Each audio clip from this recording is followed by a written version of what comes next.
পশ্চিমবঙ্গের জব কার্ডধারীদের জন্য আজ সামনে এসেছে বিরাট বড় আপডেট। 100 দিনের কাজ নিয়ে এতদিন যে আলোচনা চলছিল, এবার সেই ব্যবস্থায় এসেছে বড় পরিবর্তন। এবার বছরে 100 দিন নয়, যোগ্য গ্রামীণ পরিবারের জন্য 125 দিনের কাজের গ্যারান্টির কথা বলা হয়েছে। আর সব থেকে বড় খবর হচ্ছে মজুরি নিয়ে। অদক্ষ শ্রমিকের জন্য দৈনিক 300 টাকা, আধা দক্ষ শ্রমিকের জন্য দৈনিক 450 টাকা এবং দক্ষ শ্রমিকের জন্য দৈনিক 600 টাকা মজুরির কথা নতুন আপডেটে সামনে এসেছে। এবার প্রশ্ন, তাহলে কারা পাবেন 300 টাকা, কারা পাবেন 450 টাকা, আর কারাই বা পাবেন 600 টাকা? আর পুরনো জব কার্ড কি চলবে? আর পুরো 125 দিন কাজ করলে মোট কত টাকা হতে পারে? আজকের ভিডিওতে একদম পরিষ্কার করে সমস্ত তথ্য জানাবো, তাই ভিডিওটি মাঝখানে স্ক্রিপ্ট করবেন না। নমস্কার বন্ধুরা, আপনারা দেখছেন নিউজ এক্সপোজ বাংলা। প্রথমেই জেনে নিন নতুন গ্রামীণ কর্মসংস্থান ব্যবস্থার নাম ভিভি গ্রাম জি। 1 জুলাই 2026 থেকে নতুন আইন কার্যকর হয়েছে। নতুন ব্যবস্থায় প্রত্যেক যোগ্য গ্রামীণ পরিবারের জন্য একটি অর্থবর্ষে সর্বোচ্চ 125 দিনের মজুরি ভিত্তিক কর্মসংস্থানের গ্যারান্টি দেওয়া হয়েছে। এখানে খুব গুরুত্বপূর্ণ একটি কথা বুঝে নিন, 125 দিনের কাজ প্রত্যেক ব্যক্তির জন্য আলাদা আলাদা নয়, এটি যোগ্য গ্রামীণ পরিবারের কর্মসংস্থান গ্যারান্টি। এবার আসি আজকের সব থেকে আলোচিত প্রশ্নে, দৈনিক মজুরি 300 টাকা নাকি 450 টাকা? এখানে অনেকে কনফিউজ হচ্ছে। নতুন আপডেট অনুযায়ী অদক্ষ শ্রমিকের দৈনিক মজুরি 300 টাকা, আধা দক্ষ বা সেমি স্কেলেট শ্রমিকদের দৈনিক মজুরি 450 টাকা, আর দক্ষ বা স্কেলেট শ্রমিকদের দৈনিক মজুরি 600 টাকা। অর্থাৎ সবাই 450 টাকা করে পাবেন এটা বলা ঠিক হবে না। আবার সবাই 300 টাকা পাবেন সেটাও পুরো তথ্য নয়। শ্রমিকদের কাজ এবং স্কিল ক্যাটাগরি অনুযায়ী মজুরির হার আলাদা হতে পারে। এবার সহজ হিসাবটা বুঝে নিন। একজন অদক্ষ শ্রমিক যদি পুরো 125 দিন কাজ পান এবং প্রতিদিন 300 টাকা মজুরি পান, তাহলে হিসাব অনুযায়ী মোট মজুরি হতে হবে 37,500 টাকা। তবে এই টাকা একসঙ্গে কোনো সরকারি ভাতা হিসেবে ব্যাংকে ঢুকবে না।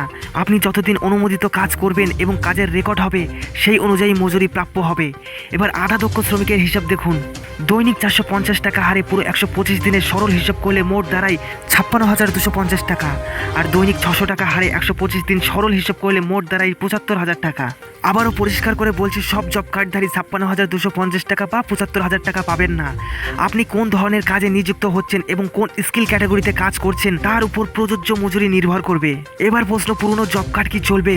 পশ্চিমবঙ্গ সরকারের পঞ্চায়েত অ্যান্ড রুরাল ডেভেলপমেন্ট ডিপার্টমেন্টের প্রেস নোট অনুযায়ী নতুন ব্যবস্থা রাজ্যে নোটিফাইড রুরাল অ্যারেজে কার্যকর হয়েছে এবং প্রায় 2,56,00,000 লোক জব কার্ড হোল্ডার উপকৃত হতে পারেন। তাই নতুন প্রকল্পের নাম এসেছে বলে পুরনো সব জব কার্ড বাতিল হয়ে গেছে এমন খবর বিশ্বাস করবেন না। নিজের জব কার্ডের তথ্য ঠিক আছে কিনা, পরিবারের সদস্যের নাম এবং অন্যান্য প্রয়োজনীয় তথ্য সঠিক আছে কিনা সেগুলি যাচাই করে রাখুন।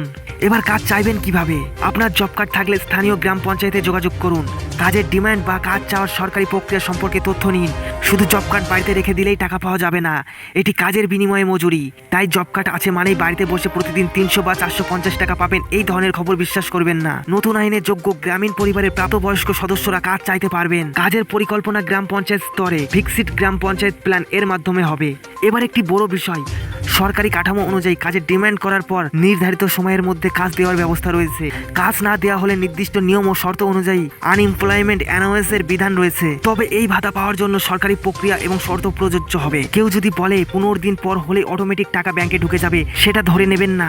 সরকারি রেকর্ড এবং প্রক্রিয়া গুরুত্বপূর্ণ। এবার ব্যাংকের টাকা নিয়ে কথা বলি। আপনার জব কার্ডের তথ্য, কাজের রেকর্ড এবং পেমেন্ট রিলেটেড তথ্য থাকা অত্যন্ত গুরুত্বপূর্ণ। কোনো অজানা ব্যক্তি বা দালালকে ওটিপি দেবেন না, ব্যাংকের গোপন তথ্য দেবেন না। আর নতুন জব কার্ড বানিয়ে দেওয়ার নামে কাউকে টাকা দেওয়ার আগে অবশ্যই সরকারি অফিসে যাচাই করুন। তো বন্ধুরা, আজকের আপডেট থেকে 3টি বিষয় পরিষ্কার। প্রথমত, যোগ্য গ্রামীণ পরিবারের জন্য 125 দিনের কাজ গ্যারান্টি।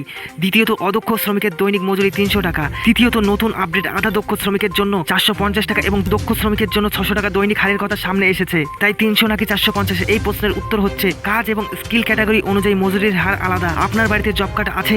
কমেন্টে শুধু লিখুন জব কার্ড আছে।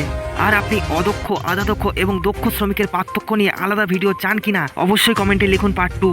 আর এই ভিডিওটি গুরুত্বপূর্ণ মনে হলে ভিডিওতে একটি লাইক করে ভিডিওটি শেয়ার করতে ভুলবেন না।